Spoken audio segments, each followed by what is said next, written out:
ನಿಮ್ಮ WhatsApp home ಸ್ಕ್ರೀನ್ಗೆ ಯಾವ ಫೋಟೋನಾದರೂ ಬೇಕಿದ್ರೂ ನೀವು ಈಸಿಯಾಗಿ ಸೆಟ್ ಮಾಡ್ಕೋಬೋದು. ಸೊ ಅದು ಹೇಗೆ ಅಂತ ಈ ವಿಡಿಯೋದಲ್ಲಿ ತಿಳಿಸ್ಕೊಡ್ತೀನಿ. ಸೊ ಅದಕ್ಕಿಂತ ಮುಂಚೆ ಈ ವಿಡಿಯೋಗೆ ಒಂದು ಲೈಕ್ ಮಾಡಿ. ಸೊ ಯಾರಾದರೂ ಹೊಸ್ತಾ ನೋಡ್ತಾ ಇದ್ದಾರೆ ಆ್ಯಸ್ ಯೂಶುವಲ್ ಸಬ್ಸ್ಕ್ರೈಬ್ ಮಾಡೋದನ್ನ ಮರಿಬೇಡಿ. ಫಸ್ಟ್ ನೀವು ವಾಟ್ಸಪ್ ಥೀಮನ್ನು ಸೆಟ್ ಮಾಡ್ಕೋಬೇಕು ಅಂದರೆ ಅಥವಾ ವಾಟ್ಸಪ್ ಚಾಟಿಂಗ್ ಬ್ಯಾಕ್ಗ್ರೌಂಡ್ ಥೀಮನ್ನು ಸೆಟ್ ಮಾಡ್ಕೋಬೇಕು ಅಂದರೆ ಜಸ್ಟ್ ನಿಮಗೆ ಕಾಣ್ತಾ ಇರ್ಬೋದು ಈ 3 ಡಾಟ್ಸ್ ಮೇಲೆ ಕ್ಲಿಕ್ ಮಾಡಿ. ವಾಟ್ಸಪ್ಪಲ್ಲಿ ಅಪ್ ಸೈಡ್ 3 ಡಾಟ್ಸ್ ಇದೆಯಾ ಅದ್ರ ಮೇಲೆ ಕ್ಲಿಕ್ ಮಾಡಿ. ಸೊ ಇಲ್ಲಿ ಸೆಟ್ಟಿಂಗ್ಸ್ ಮೇಲೆ ಕ್ಲಿಕ್ ಮಾಡಿ. ಸೊ ನಂತರ ನಿಮಗೆ ಕಾಣ್ತಾ ಇರೋದು ಚಾರ್ಟ್ಸ್ ಅಂತ ಇದೆ. ಜಸ್ಟ್ ಚಾರ್ಟ್ಸ್ ಮೇಲೆ ಕ್ಲಿಕ್ ಮಾಡಿ. ಇಲ್ಲಿ ನಿಮಗೆ ಕಾಣ್ತಾ ಇರೋದು ಥೀಮ್ಸ್ ಅಂತ ಇದೆ. ಥೀಮ್ಸ್ ಮೇಲೆ ಕ್ಲಿಕ್ ಮಾಡಿ. ಇಲ್ಲಿ ಡಾರ್ಕ್ ಅನ್ನು ಸೆಲೆಕ್ಟ್ ಮಾಡ್ಕೊಳ್ಳಿ. ಡಾರ್ಕ್ ಅನ್ನು ಸೆಲೆಕ್ಟ್ ಮಾಡ್ಕೊಂಡು ಓಕೆ ಮೇಲೆ ಕ್ಲಿಕ್ ಮಾಡಿ. ಡಾರ್ಕ್ ಮೋಡ್ ಅನ್ನ ಸೆಟ್ ಮಾಡ್ಕೊಳ್ಳೋದ್ರಿಂದ ಸೊ ನೀವು ಹಾಕುವಂತಹ ಬ್ಯಾಕ್ಗ್ರೌಂಡ್ಗೆ ಹಾಕುವಂತಹ ಫೋಟೋ ಸ್ವಲ್ಪ ಲುಕ್ ಆಗಿ ಕಾಣುತ್ತೆ. ಸೊ ಇವಾಗ ಕಂಪ್ಲೀಟ್ ಆಗಿ ಬ್ಯಾಕ್ ಹೋಗಿ ಈಗ ಪ್ಲೇ ಸ್ಟೋರ್ ಮೇಲೆ ಕ್ಲಿಕ್ ಮಾಡಿ. ಪ್ಲೇ ಸ್ಟೋರ್ ಮೇಲೆ ಕ್ಲಿಕ್ ಮಾಡಿಬಿಟ್ಟು ನಿಮಗೆ ಕಾಣ್ತಾ ಇರ್ಬೋದು ಇಲ್ಲಿ ಸರ್ಚ್ ಅಲ್ಲಿ ಡಿಸೈನರ್ ಟೂಲ್ಸ್ ಅಂತ ಟೈಪ್ ಮಾಡಿ. ನಿಮಗೆ ಕಾಣ್ತಾ ಇರ್ಬೋದು ಡಿಸೈನರ್ ಟೂಲ್ಸ್. ಇಲ್ಲಿ ಅಪ್ ಸೈಡ್ ಅಲ್ಲಿ ಡಿಸ್ಪ್ಲೇ ಆಯ್ತು, ಅದ್ರ ಮೇಲೆ ಕ್ಲಿಕ್ ಮಾಡಿ. ಸೊ ಅದ್ರ ಮೇಲೆ ಕ್ಲಿಕ್ ಮಾಡ್ಕೊಂಡು ನೀವು ಕಂಪ್ಲೀಟ್ ಆಗಿ ಇನ್ಸ್ಟಾಲ್ ಮಾಡ್ಕೊಳ್ಳಿ. ಸೊ ಇನ್ಸ್ಟಾಲ್ ಮಾಡ್ಕೊಂಡಾದ್ಮೇಲೆ ಜಸ್ಟ್ ಓಪನ್ ಮೇಲೆ ಕ್ಲಿಕ್ ಮಾಡಿ.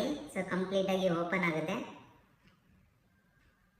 ಸೊ ಕಂಪ್ಲೀಟ್ ಆಗಿ ಓಪನ್ ಆದ ತಕ್ಷಣ ನಿಮಗೆ ಕಾಣ್ತಾ ಇರ್ಬೋದು ಈ ರೀತಿಯಾಗಿ ಅಪ್ಲಿಕೇಶನ್ ಡಿಸ್ಪ್ಲೇ ಆಗುತ್ತೆ. ಇಲ್ಲಿ ಕೆಳಗಡೆ 3ನೇ ಆಪ್ಷನ್ ಮೇಲೆ ಕ್ಲಿಕ್ ಮಾಡಿ. ಮಾಕ್ ಅಪ್ ಓವರ್ ಲೇಯರ್ ಅಂತ ಇದೆ. ಸೊ ಅದ್ರ ಮೇಲೆ ಕ್ಲಿಕ್ ಮಾಡಿದ ತಕ್ಷಣ ನಿಮಗೆ ಕಾಣ್ತಾ ಇರ್ಬೋದು ಸೊ ಇಲ್ಲಿ ಪೋರ್ಟ್ರೇಟ್. ಸೊ ಮೊಬೈಲ್ ಈ ಥರ ಇಟ್ಕೊಂತೀವಲ್ಲ ಪೋರ್ಟ್ರೇಟ್ ಮೇಲೆ ಕ್ಲಿಕ್ ಮಾಡಿ. ಸೊ ನಿಮಗೆ ಈಸಿಯಾಗಿ ಒಂದು ಒಳ್ಳೆ ಫೋಟೋನ ಅಪ್ಲೋಡ್ ಮಾಡೋಕ್ಕೆ ಈಸಿ ಆಗುತ್ತೆ. ಸೊ ನಿಮಗೆ ಕಾಣ್ತಾ ಇರ್ಬೋದು ಇಲ್ಲಿ ಯಾವ್ದಾದ್ರು ಒಂದು ಫೋಟೋನ ಸೆಲೆಕ್ಟ್ ಮಾಡ್ಕೊಳ್ಳಿ. ನಿಮ್ಮ ಗ್ಯಾಲರಿಲಿ ಇರುವಂತಹದ್ದು ಅಂದರೆ ನೀವು ಯಾವ ಫೋಟೋನ ಹಾಕಬೇಕು ಅಂತ ಅಂದ್ಕೊಂಡಿದ್ದೀರೋ ಅದು ಆ ಫೋಟೋನ ಇಲ್ಲಿ ಸೆಲೆಕ್ಟ್ ಮಾಡ್ಕೊಳ್ಳಿ. ನಿಮಗೆ ಕಾಣ್ತಾ ಇರೋದು ನಂತರ ನಿಮಗೆ ಕಾಣ್ತಾ ಇರೋದು ಇಲ್ಲಿ ಮೇಲ್ಗಡೆ ಆಫ್ ಆಗಿದೆಯಲ್ಲ ಈ ಬಟನನ್ನು ಜಸ್ಟ್ ಆನ್ ಮಾಡಿ. ಸೊ ನಂತರ ನಿಮಗೆ ಕಾಣ್ತಾ ಇರೋದು ಈ ರೀತಿಯಾಗಿ ಡಿಸ್ಪ್ಲೇ ಆಗುತ್ತೆ. ಇಲ್ಲಿ ಕೆಳಗಡೆ ಸ್ಕ್ರೋಲ್ ಮಾಡಿ ಡಿಸೈನರ್ ಟೂಲ್ಸ್ ಪ್ರೋ ಅಂತ ಇದೆ. ಇದನ್ನ ನಾಟ್ ಅಲೌಡ್ ಇರುತ್ತೆ. ಸೊ ಅದನ್ನು ಅಲೋ ಕೊಡಬೇಕಾಗತ್ತೆ. ಜಸ್ಟ್ ಅದ್ರ ಮೇಲೆ ಕ್ಲಿಕ್ ಮಾಡಿ. ನಿಮಗೆ ಕಾಣ್ತಾ ಇರ್ಬೋದು ಇಲ್ಲಿ ಆನ್ ಮಾಡ್ಕೊಳ್ಳಿ. ಈಗ ಕಂಪ್ಲೀಟ್ ಆಗಿ ಅಲೋ ಆಯಿತು. ಮತ್ತೆ ಕಂಪ್ಲೀಟ್ ಆಗಿ ಬ್ಯಾಕ್ ಹೋಗಿ. ಸೊ ಕಂಪ್ಲೀಟ್ ಆಗಿ ಬ್ಯಾಕ್ ಹೋದ ತಕ್ಷಣ ನಿಮಗೆ ಕಾಣ್ತಾ ಇರ್ಬೋದು ಈಗ ಕಂಪ್ಲೀಟ್ ಆಗಿ ಸೆಟ್ ಆಗಿದೆ. ಪಕ್ಕದಲ್ಲಿ ಸೆಟ್ಟಿಂಗ್ಸ್ ಅಂತ ಇದೆ. ಜಸ್ಟ್ ಸೆಟ್ಟಿಂಗ್ಸ್ ಮೇಲೆ ಕ್ಲಿಕ್ ಮಾಡಿ. ಸೊ ಸೆಟ್ಟಿಂಗ್ಸ್ ಮೇಲೆ ಕ್ಲಿಕ್ ಮಾಡಿಬಿಟ್ಟು ನೀವೇನು ಮಾಡ್ಬೇಕಂದ್ರೆ ಅಕ್ಯುಪಾಸಿಟಿನ ಜಸ್ಟ್ 100% ಸೆಟ್ ಮಾಡ್ಕೊಳ್ಳಿ. 100% ಸೆಟ್ ಮಾಡಿಕೊಂಡ್ರೆ ನಿಮಗೆ ಫೋಟೋ ಸೆಟ್ ಮಾಡಿರ್ತೀರಲ್ವ ವಾಟ್ಸಪ್ಪಲ್ಲಿ ಸೊ ಲುಕ್ ಆಗಿ ಕಾಣುತ್ತೆ. ಕಂಪ್ಲೀಟ್ ಈಗ ಬ್ಯಾಕ್ ಹೋಗಿ ಸೆಟ್ ಆಯಿತು. ವಾಟ್ಸಪ್ ಮೇಲೆ ಕ್ಲಿಕ್ ಮಾಡಿ. ಈಗ ಕಂಪ್ಲೀಟ್ ಆಗಿ ನೀವು ನೋಡ್ತಾ ಇರ್ಬೋದು.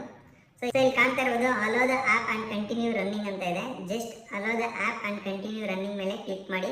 ಸೊ ಈಗ ನೀವು ಕಾಣ್ತಾ ಇರ್ಬೋದು ಈ ರೀತಿಯಾಗಿ ಕಂಪ್ಲೀಟ್ ಆಗಿ ಸೆಟ್ ಆಯಿತು ನೋಡಿ.